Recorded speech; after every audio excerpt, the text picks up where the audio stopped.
হাদিস শরীফ ইজমা এবং কিয়াস যারা বলে কোরআন শরীফ হাদিস শরীফ ছাড়া কিছু মানব না, আর ওই কথা আপনারাকেও শিখিয়ে দিয়েছে যে কোরআন শরীফ কোরআন শরীফ আছে না হাদিস শরীফ আছে। তো আপনি কোরআন শরীফ হাদিস শরীফের লাউড স্পিকার দেখিয়ে দিন কোন জায়গাতে লেখা আছে। আজ থেকে 60 বছর আগে তৈরি হয়েছে, বুঝলেন, তার আগে লাউড স্পিকার ছিলই না। তো মহিষের গোস্তের কুরবানি বিহারের লোক, ইউপির লোক, ওরাকে গরু জবাই করতেই দেয় না। এমপি বুঝেছেন, যত ভারতবর্ষে এক পশ্চিমবঙ্গ বাদ দিয়ে সব জায়গাতে মহিষের গোস্তের কুরবানি হয়। তা আমার প্রশ্ন হলে এই যে কোরআন শরীফের হাদিস শরীফ থেকে দেখাও মহিষের আরবিটা কি, আর মহিষের গোস্ত খাওয়া হালাল না হারাম, ওর কুরবানি করা চলবে কি চলবে না? ভাই তোমাদের নাম করে বলবো, তোমরা রাগিও না, নাহলে তোমরাও শিখতে পারবে না। এদেরকে বলে গায়ের মুকাল্লিদ। ওরা বলে যারা বুকের উপর হাত বাঁধে।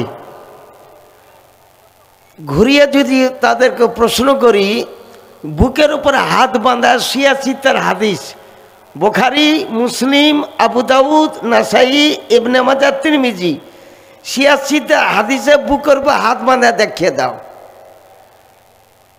তো দেখবে না, দেখাতে পারবে না। এর মধ্যে বাহাস হলো আমার বহরমপুরে। মক্কা শরীফে 10 বছর থেকে মক্কা শরীফে থাকি।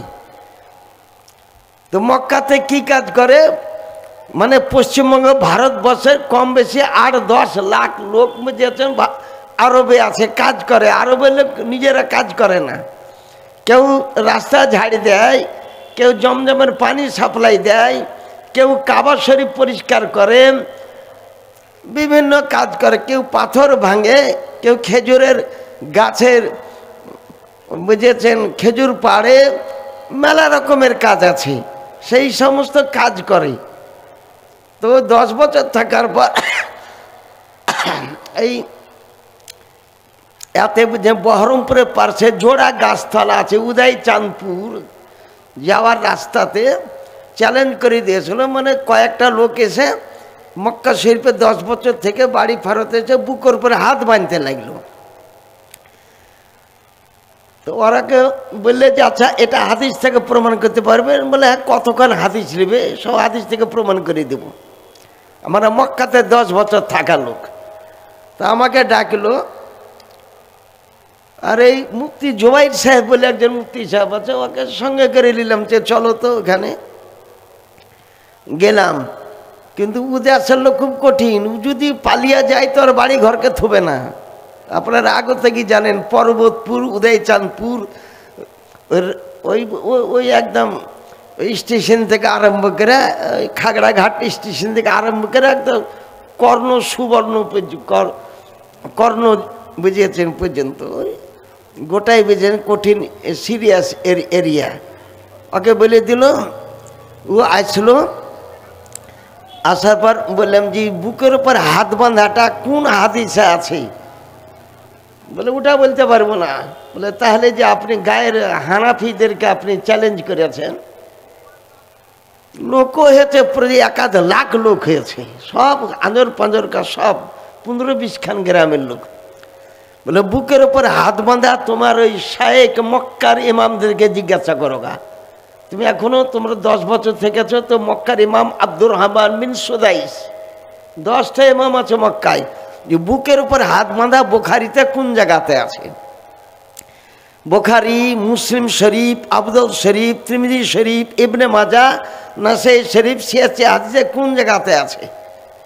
তুমি তো দেখাতে পারবে না। আর আমি তোমাকে বলছি তুমি কিয়ামত পর্যন্ত দেখাতে পারবে না। আমি হানাফি মাযহাবের ব্যক্তি, আমি ইমাম আজম আবু হানিফা রাদিয়াল্লাহু তাআলা আনহু কে জিজ্ঞাসা করে আপনার মাযহাবটা কিরকম? তুমি বলেছেন সাহাল হাদিস ফাওয়া মাযহাবি, সহি হাদিসটার উপরে হচ্ছে হানাফি মাযহাব। হানাফি মাযহাব হচ্ছে সহি হাদিস শরীফের উপর। কোথায় হাত বাঁধতে হবে?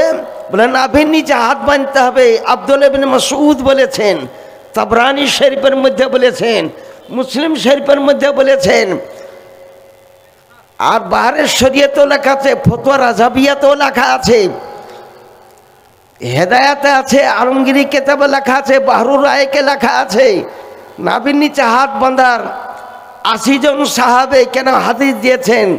যেমন আব্দুল্লাহ ইবনে মাসউদ রাদিয়াল্লাহু তাআলা আনহু, আব্দুল্লাহ ইবনে মাসউদ তিনি মদিনার মসজিদ নববীতে এসে বলতেছেন, আলা উসাল্লি বেকুম বে সালাতে রাসূলিল্লাহ সাল্লাল্লাহু আলাইহি সাল্লাম, তোমাদেরকে কি নবীর মতো নামাজ পড়াবো না? তো সাহাবায়ে কেরাম বলছেন, নবীর মতো নামাজ পড়ান। ফাকাব্বারা বে ইফতিতাহিস সালাত, প্রথমে আল্লাহু আকবার, কান পর্যন্ত হাত ঠেকিয়ে আল্লাহু আকবার বললেন। আর এরা হাত ঠেকায় কান্ধা পর্যন্ত, দেখবেন ওদের নামাজ কান পর্যন্ত হাত তোলে, কানে লও, ওজনা শাহমাতাই হে লেখা আছে, কানে লও পর্যন্ত, কানে লয় হাত ঠেকাও। ওয়াদা ইয়ামিনাহু আলা শিমালিহি, আর বাঁ হাতের উপর ডান হাত রাখলেন। আব্দুল বিন মাসউদ সাহাবী রাসূল, কোথায়? তাহাতা সুররা, নাভির নিচে, নাভির নিচে হাত বাঁধলেন। এই হাদিস শরীফ বর্ণনা করতে হযরত আলী মুশকিল কোশা কারামতুল কারীম, এই হাদিস শরীফ বর্ণনা করতে আব্দুল্লাহ ইবনে আব্বাস রাদিয়াল্লাহু তাআলা আনহু, এই হাদিস শরীফ বর্ণনা করতে আব্দুল্লাহ ইবনে উমর রাদিয়াল্লাহু তাআলা আনহু, এই হাদিস শরীফ বর্ণনা করতে আব্দুল্লাহ ইবনে জাবের রাদিয়াল্লাহু তাআলা আনহু, এটাই বর্ণনা করতেছেন আবু হুরায়রা রাদিয়াল্লাহু তাআলা আনহু, এটাই বর্ণনা করতেন উমর ফারুক আজম রাদিয়াল্লাহু তাআলা আনহু। এই হাদিসে নাভির নিচে হাত বাঁধা আবু বকর সিদ্দিক, ওসমান গনি বলতেছেন, সমস্ত সাহাবায়ে নাভির নিচে। আপনারা শিখলেন যে বুখারীতে উপর হাত বাঁধা নাই, আপনারা শিখে নেবেন, আর প্রশ্নটা আপনাদের করবেন যে বুখারীতে কোন পারা, বুখারী ভালোবাসি, তাই যখন মদিনার নাম করে তখন আপনাদের মধ্যে গাম্ভীর্যতা পয়দা হয়, বলে মদিনাতে এই করছে। আপনি তো উত্তর দিতে পারবেন না যে মানে মদিনার লোক এই করছে, তা আমরা আর কি বলবো। আপনারা পশ্চিমবঙ্গের লোক, কিন্তু আদৌ কোনো জায়গায় যে কথা লেখা নাই। মদিনাকে আমিও ভালোবাসি, মদিনার মাটিকেও ভালোবাসি। পৃথিবীর মধ্যে মদিনা সর্বশ্রেষ্ঠ। জান্নাত যদি দেখতে হয় তো মদিনাতে যেয়ে দেখেন। আর অরিজিনাল জান্নাত অপেক্ষা মদিনার দামটা বেশি। নবী নিজেই বলেছেন, মিশকাত শরীফের হাদিস, মা বাইনা বাইতি ওয়া মিম্বারি রওজাতুম মিন রিয়াজিল জান্নাত, আমার বাড়ি আর মদিনার মসজিদ নববীর মিম্বার, এটা যে রিয়াজুল জান্নাত, এটা জান্নাতের বাগান। জান্নাতে কোনো মুর্দা থাকে না, জান্নাতে কোনো মুর্দা থাকে না, কোনো মরা মানুষই থাকবে না জান্নাতে। জান্নাতে মৃত্যুও নাই। তো রাসূলুল্লাহর বাড়িটা কোথায়? জান্নাতে। মা বাইনা বাইতি ওয়া মিম্বারি, আমার বাড়ি হচ্ছে রিয়াজুল জান্নাত। তো এখন যদি ভাই গারমুকালি দল, তোমাদের ইমাম ইসমাইল দেহলভী যে বলেছেন নবী মার্কার মিট্টি মে মিল গায়া, নবী মরে মাটিতে মিশে গিয়েছে, নবী তো জান্নাতে আছেন। সহিহ হাদিস, মা বাইনা বাইতি ওয়া মিম্বারি রওজাতুম মিন রিয়াজিল জান্নাত। बागे फिरदौस से कम बागे मदीना तो नहीं, हाँ मगर वही जन्नत ने समझा तो नहीं। জান্নাতুল ফিরদৌস, অষ্টম জান্নাত বিক্রি হয়ে যাবে রাসূলুল্লাহর বাড়ির কাছে। এটা আপনি জেনে নেন। রাসূলুল্লাহ সাল্লাল্লাহু আলাইহি ওয়াসাল্লাম যে জায়গাতে শুয়ে আছেন, সে জায়গা বলছে হুয়া আফদালু মিনাল আরশে অল ফারশে অল লৌহে অল কালাম বল ও আফদালু মিনাস সামাওয়াতি ওয়াল আরদি। নবী রওজা শরীফকে বলা হয়েছে আরশ, ফারশ, লৌহ, কালাম, আসমান, জমিন, জমিনে যা কিছু আছে সব থেকে উত্তম, এবং কে লেখো আফদালু মিনাল কাবা, এবং কাবা অপেক্ষা রাসূলুল্লাহ মাদার শরীফের দামটাই বেশি। এগুলো সব হাদিস শরীফ বুঝি না। তো মুনাজাত করা, আর বলছে যৌথ সম্মিলিত মুনাজাত কোনো হাদিসে ধরে পায়নি। তুমি কেমন করে হাদিসে পাবা? 2 বছর পরে তো মলবে হয়ে যাও, 4 বছর পরে তো মলবে হয়ে যাও। আমাকে 18 বছর মলবি লাইনে পড়তে হচ্ছে। 1960 সালে আরম্ভ করেছি, 1978 সালে আমি সমাপ্ত করেছি। আমি একটা মুমতাজুল মুহাদ্দিসিন আমার ডিগ্রি আছে। আমি তাকাসুস করে প্রত্যেক মাসে তাকাসুস করে 30 থেকে 40টা জেলা, খাওয়া পানা সব ফ্রি, নাস্তা মাস্তা সব ফ্রি করে মুফতি লাইন আমি পড়াই, বুঝলেন। আর 2 বছর 3 বছর মৌলবি হয়ে গেল, আর বলছে আমার মাওলানা। তো মুনাজাত করা কোন কেতাব আছে, ও কেতাবটার দাম হয়েছে বুঝলেন 20,000 টাকা দাম। তো কিনবে কি করে?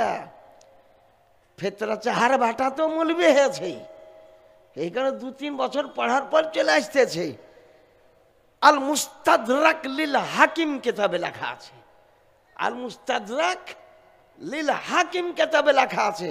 একটা হলো ফতোয়া মুফতি আজম হিন্দের 3য় খণ্ডে লেখা আছে। 2টা হলো কানজুল উম্মাল কেতাবে লেখা আছে। 3টা হলো ফতোয়া রাজাবিয়াতে লেখা আছে। বাহারের শরীফ এগুলা তো আছেই। হাদিস শরীফটা কি, যে নামাজ পড়ার পর ইমাম সাহেব দোয়া করবেন, ওয়ায়ু আমিনুল বাদ, ইমাম সাহেব দোয়া করবেন, মুক্তাদিগণ আমিন আমিন বলবেন, মুক্তাদিগণ আমিন আমিন বলবেন নামাজ পড়ার পর। আপনি যদি বলেন যে কোরআন শরীফ থেকেও প্রমাণ করতে পারি, নামাজ পড়ার পর দোয়া করা কোরআন শরীফেও আছে।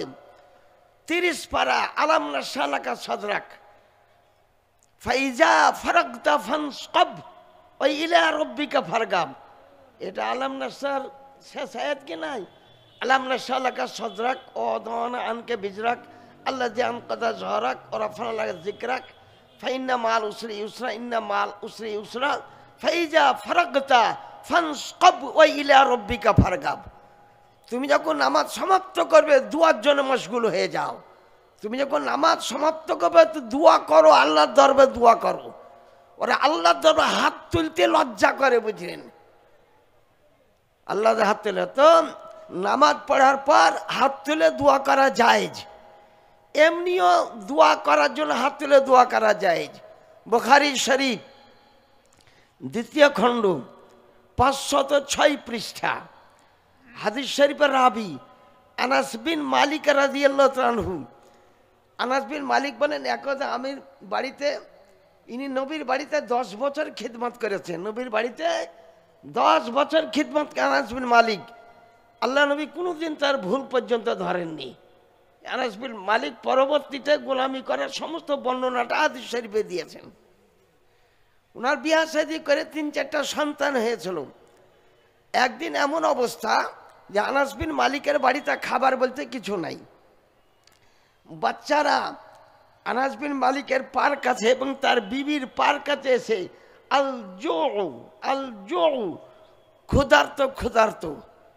তাই আনাস বিন মালিক বলেন যে আমি ওখান থেকে উঠলাম, মুআব্বালতু আলাল্লাহি রাসূলিহি, আল্লাহর উপর ভরসা করে রাসূলুল্লাহর দরবার গেলাম। হুজুর সাল্লাল্লাহু আলাইহি ওয়াসাল্লাম তিনি বাড়িতে ছিলেন। বলে ফাদউল্লাহ লানা, আপনি আমার জন্য একটু হাত তুলে দোয়া করেন। এরা বলছে হাত তোলার কোন হাদিস নাই। বুখারী 506 পৃষ্ঠা, ফাদউল্লাহ লানা, হুজুর আপনি আমার জন্য একটু দোয়া করেন। তো রাসূলুল্লাহ হাত তুলে দোয়া করতেছেন। দোয়াটা কি ওটাও লেখা আছে, আল্লাহুম্মা আকসির মালাহু ওয়া ওয়ালাদাহু ওরাতিল হায়াতাহু। হে আল্লাহ, আনাস বিন মালিকের রুজিতে বরকত দাও, আর তার বয়সকে বৃদ্ধি করে দাও, আর তার সন্তান বৃদ্ধি করে দাও। এই 3টা আল্লাহর হাতে, আর 3টার জন্যই রাসূলুল্লাহ দোয়া করলেন। তা আনাস বিন মালিক বলতেছেন, হুজুর রুজির জন্য দোয়া করলেন, আমার নবী বলতেছেন তোমার কোন খেজুরের বাগান আছে? বলে একটা মতো 10 কাঠা খেজুরের বাগান আছে। ফাতফা বিহা, খেজুরের বাগানটা ঘুরলেন রাসূলুল্লাহ সাল্লাল্লাহু আলাইহি ওয়াসাল্লাম। ও ক্বালা রাসূলুল্লাহ সাল্লাল্লাহু আলাইহি ওয়াসাল্লাম, খেজুরের বাগান আল্লাহ বছরে একবার তোমার গাছে ফল ধরাই, আর আমি রাসূলুল্লাহ বলতেছি আজ থেকে 2বার করে ফল দিবে, একটা আল্লাহর পক্ষ থেকে দিবে, একটা আমার পক্ষ থেকে দিবে। মিশকাত শরীফের সারা আশাতুল উম্মাতের মধ্যে লেখা আছে, মেয়মি দাদ হার সাল দুবার, বছরে দুবার করে তুমি খেজুর। আনাস বিন মালিকের বাগান আমি হজ করতে গিয়ে দেখেছি যে সারা বছর খেজুর ধরেই থাকে। ও দোয়া করে দিলেন। আবার হুজুর দোয়া তো করলেন, কিন্তু আপনি আবার বাচ্চির জন্য দোয়া করে দিলেন, কটা সন্তান হবে? বলে যা, তোর সন্তান 50টা হবে, যা। 50টা সন্তান আছে। এই দাদপুরে কোন এমন বাড়ি যে 50খান ঘর, আলাদা আলাদা ঘর, বাথরুম, তার পেশাবখানা, পায়খানা সব কিছুতে লাগবে।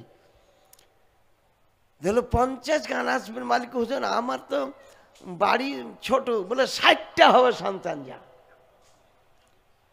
বলে হুজুর বাড়িতে আঁটবে না। বলে 77টা হবে, যা। তো হুজুর আর কোনো কথা বলবই না। বলে 80টা হবে, যা।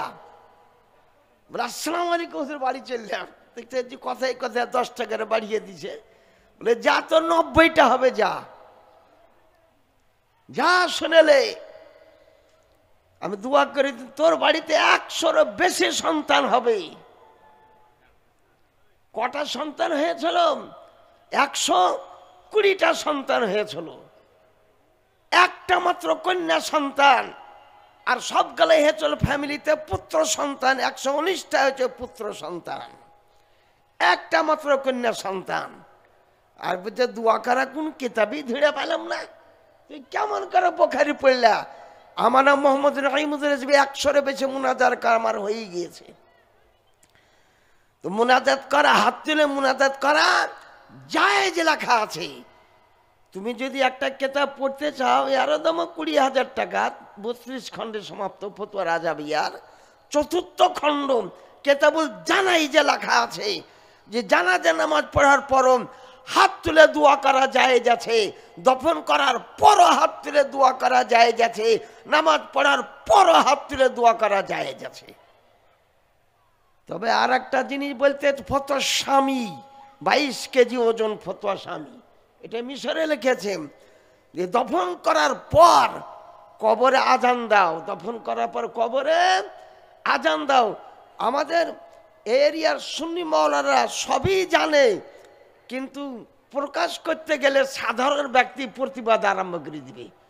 কবরে আজান দাও, নবী বলেছেন 10 জায়গাতে আজান দাও মুসলমান, 10 জায়গাতে আজান দাও। একটা হচ্ছে নামাজের আজান, 5 ওয়াক্ত নামাজে আজান দিতে হয়। যে পাড়াতে মসজিদ আছে 1 ওয়াক্ত আজান যদি ছুটে যায়, তো গোটা পাড়ার যত বেটা ছেলে আছে সব পাপে পড়বে। কারণ নামাজ পড়া ফরজ, নামাজটা মাপ নেই কাউকে। প্রত্যেক মুসলমান নামাজ পড়তে ও দুনিয়ার কাজ করতে পারে, মসজিদ খানে যেতে পারে না। আমাদের দেশে ওই রকম হয়েছিল বুঝলেন, একবার আজান পড়েনি, তো গায়ের লোক যারা নামাজ পড়ে না, তা 400-500 লাঠি লাদা দিয়ে এমামকে আর থুবই না, মসজিদকে পিটবই, এমাম আজান কেন হলো না? এসে সব জমা হয়ে গেল। কি ব্যাপারে আজান কেন হলো না? মানে আমাদের মাইকে আজান হয়, কেমনভাবে খারাপ হয়ে গেছে। কি হয়েছিল? গোটা গায়ের লোক, বাড়ি আমার দিয়ার জালি বাগিচা, ভগবান গেলা বুঝলেন। বলে তোমরা নামাজ পড়বে, নামাজ পড়িছে পড়ে না, মসজিদে আজান কেন হলো না? মসজিদ আমাদের টাকাতে আজান কেন হলো না? তা নামাজ পড়ে না কিন্তু আজানকে মানে, নামাজ পড়ে না কিন্তু নামাজকে মানে। এই কারণে কোনো বেনামাজিকে কাফের বলা চলবে না, কোন বেনামাজিকে কাফের বলা চলবে না। ও গুনাহগার হতে পারে, পাপী হতে পারে, তাই বলে কাফের বলা চলবে না। কাফের 5টা লোকের উপর কুফরে ফতোয়া আছে: আশরাফ আলী থানভী, রশিদ আহমদ গাঙ্গুহি, কাসেম আলী নানতভী, খলিল আহমদ আম্বেঠি, মির্জা গোলাম মোহাম্মদ কাদিয়ানি। তাই ফতোয়া স্বামী 22 কেজি ওজন, 20,000 টাকা দাম। তাতে লিখতেছে 10 জায়গাতে মুসলমান আজান দাও, নামাজের আজান দাও মসজিদে। ওয়া ইন্দা মুজদাহিমিল জাইশ, মুসলমান কাফের যুদ্ধ লেগে যায় তো মুসলমান আজান দাও, ঢোল বাড়ায়ও না, ঢোল বাজায় না। মুহরমে খুব ঢোল বাজাইছে, আর তালোয়ার লড়ে পড়ছে, তালোয়ার নিয়ে। তুমি একখান একটা যে রাইফেলের সম্মুখে 100 খান তালোয়ার দাঁড়ালে তুমি টিকতে পারবে? কথা তো কোরআন সে লেখা নাই। কোরআন সে লেখা আল কাতল বিল কাতলে ওয়াল আবদ বিল আবদে, যে টাইমে যে অস্ত্র ব্যবহার করবে সেই অস্ত্র নিয়ে তোমাকে দাঁড়াইতে হবে, এটা কোরআন। তো কোরআন সে কি করে তুমি বুঝলে? ঢোল বাজা হারাম, মহরমে জারি গাওয়া নাজায়েজ আছে। মহরমে ওই রকম ওই দরগা তলায় ঘোড়া, মাটির ঘোড়া দেওয়া হারাম আছে। মহরমের দিনে ওই কাছের ছেড়ে দিচ্ছে আর মাথায় হাত বুলেছে, মনে হয় কত বড় পীর সাহেব একদম ভালো আছে, এগুলা নাজায়েজ আছে। তাই বলতেছে যদি গ্রামে কোন গরু কিংবা মহিষ মানুষকে তেড়ে মারে তো আর কানে আজান শুনিয়ে দাও যে আজ থেকে আর কাউকে তাড়িস না। 3 জায়গা হলো। আর লিখতেছে ঝড় বৃষ্টি তুফান যদি হয় তো তুমি আজান দাও। 4 জায়গা হলো। গ্রামে আগুন যদি লেগে যায়, গ্রামে আগুন লেগে যায় তো তুমি মাটির 3টে ঢালে পড়ো, ইয়া নারো কুনি বারদাউ আর সালামান আলা ইব্রাহিম। এটা মৌলভী মাওলানারা জানেন, সাধারণ পাবলিক মুখস্থ নাই। ফোং দেওয়া দেওয়া আগুনের উপর মারো, আল্লাহ আস্তে আস্তে আগুনকে বসিয়ে দিবে। রাস্তাতে যদি এমন জায়গায় গেছো চীনা রাস্তাও ভুলে গিয়েছো, চীনা রাস্তা 3-4 দিকের রাস্তা, কোন দিকে বাড়ি দিনের বেলাতে ভুলে যাও, ওখানে আজান দাও তাহলে তোমার লাইনটা ঠিক আসবে। জঙ্গলে যদি রাস্তা ভুলে যাও কোন দিকে, তো ওখানে আজান দাও। আর বলতেছি মির্গির অসুখ যদি কাউরি থাকে, মির্গির অসুখ, তো ওর কানে আজান দাও। একবার 10 বার 15 বার 20 বার প্রায় আজান দাও, মির্গি উপশম হবে। আর কোন জায়গাতে, আর বুঝলে যে বেটা ছেলে যদি জন্মগ্রহণ করে তো 7 বার আজান দাও। ডান কানে 4 বার আজান আর বাম কানে 3 বার আকামাত।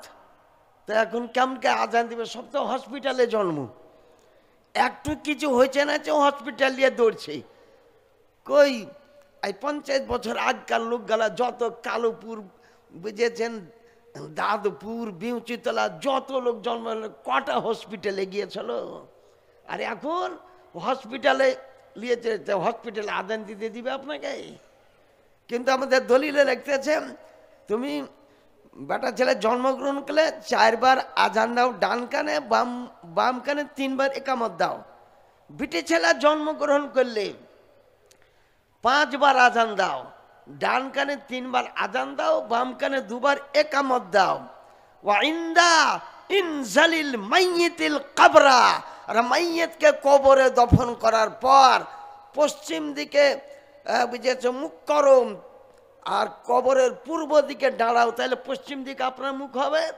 দিয়ে পুরো আজানটা দাও, যে আজানটা নামাজে দাও ওই আজানটা দাও।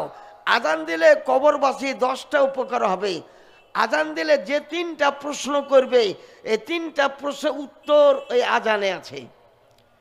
আজান দিলে জান্নাতুল ফেরদাউসের দরজা খুলে যাবে। আজান দিলে জান্নাতুল ফেরদাউসের বিছানা বিছিয়ে দেওয়া হবে। আজান দিলে মুনকির নাকিরের সওয়াল জবাব আসান হবে। আজান দিলে পরে মদিনার কবর থেকে রাসূলুল্লাহ সাল্লাল্লাহু আলাইহি ওয়াসাল্লাম তোমার কাছে কবর প্রবেশ করবেন, এটা বুখারী শরীফে আছে। মুনকির নাকির জিজ্ঞাসা করবেন মান নবিয়াকা, তোমার নবীকে? বলি এটাই বলতে পারবো না। তখন রাসূলুল্লাহ তাকে উদ্ধার করার জন্য মদিনা কবর থেকে তার সম্মুখে আসবেন। তখন বলবেন জি মা তাকুলু ফি হাক্কি হাজার রাজুল, বুখারী শরীফ। এই ব্যক্তি কে? তখনই বলে যে মিলাদ তো করতাম, ইয়া নবী সালাম আলাইকা গাইতাম, ইয়া রাসূল সালাম আলাইকা গাইতাম।